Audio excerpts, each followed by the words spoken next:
Thank you so much for the introduction.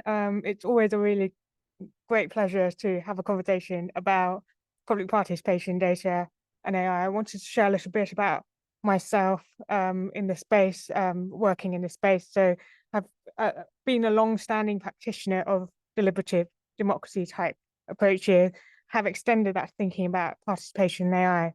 A lot of my thinking comes from practice, particularly around power literacy. And I can see that that has cropped up quite a bit in this conversation in terms of the chat. A lot of people are talking about dynamics of power, inclusion, negotiating tensions and trade-offs.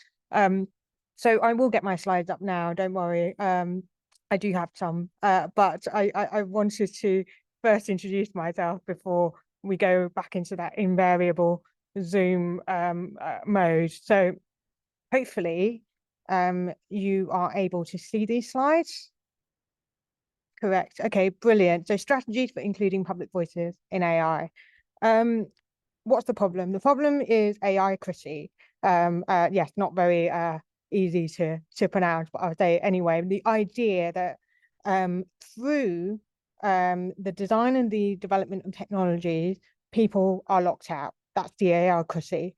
And so we need to acknowledge the space that we're operating in. And it is a space conditioned by stark power asymmetries.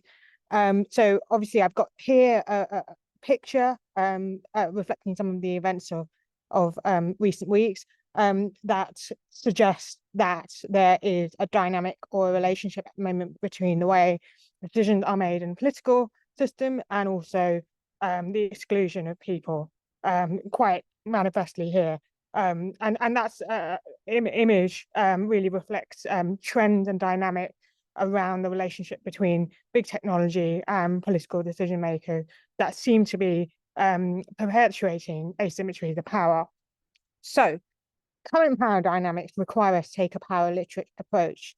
And what good looks like in the space of technologies and digital technologies is currently defined top down. When we're thinking about the design of a digital platform, that is very much a challenge or a problem that we are facing. How do we create a common, a collective endeavor for defining what good looks like? And importantly, what I'm interested in is the pattern and the trend of enclosure. So how do we move away from enclosure, commodification of our collective data, and then the use of AI systems to enclose people's data towards a more positive vision, a more collectively governed and owned vision that moves beyond trends and dynamics of power, such as digital authoritarianism. I wanted to say something about that because I think it sets us up for why participation matters and what role it plays in this power dynamic as it currently stands. Historically, we've often spoken about people as lacking the knowledge and the skills and the ability to affect change. And I worry that AI reinforces that power dynamic that ensures that experts are on top and not on tap, as it were.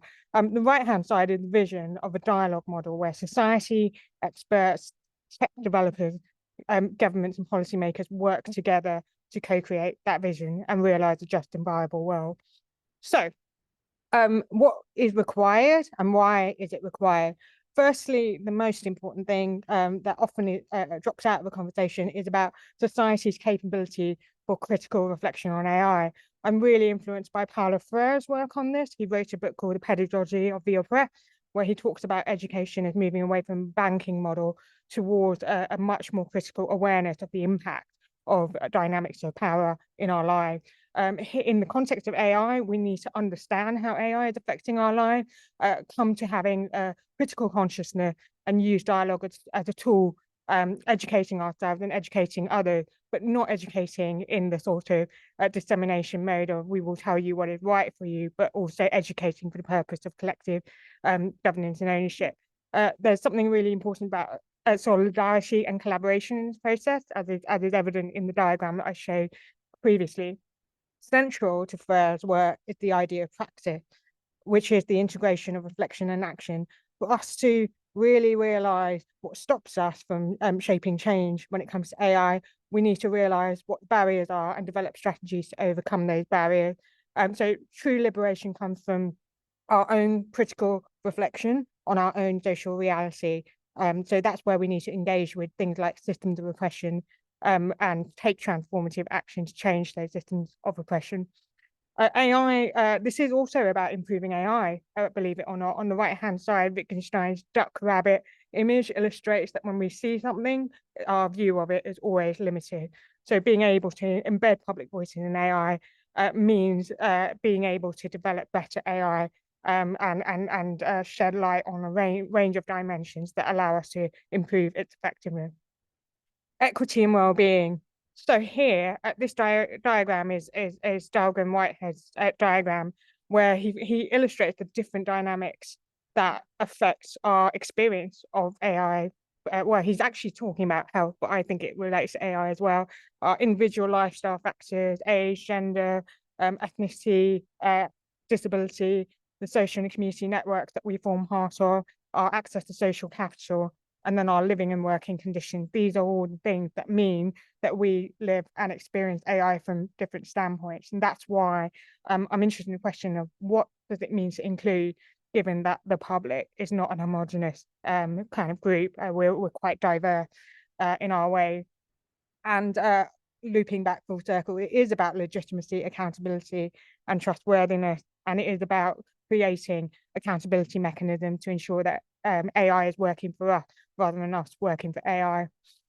Here's a spectrum of different approaches. Colleagues have critiqued the use of this spectrum. I think the most important thing is that when we're really thinking about Arnstein's ladder of citizen participation, which is now this approach that moves from informing, consulting, involving, collaborating, up to empowering, what she's talking about is increasing levels of power.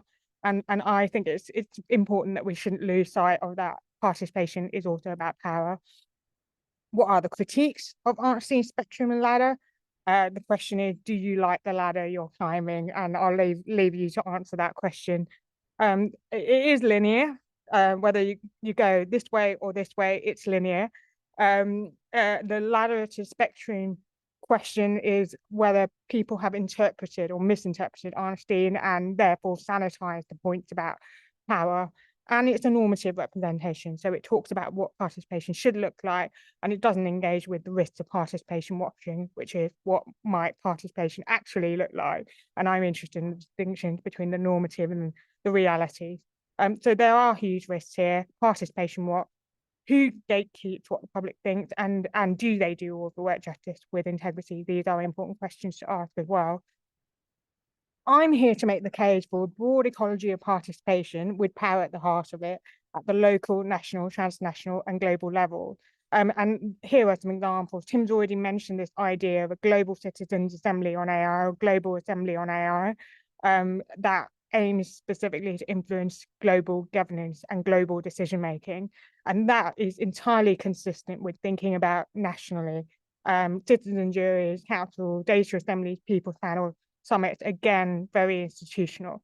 There's also something important about place-based deliberative inquiry that support people to really think critically about AI, its use and its applications in their places. And there are many, many bottom-up approaches. There's existing participation work, and all of these approaches also form part of a broad ecology of participation.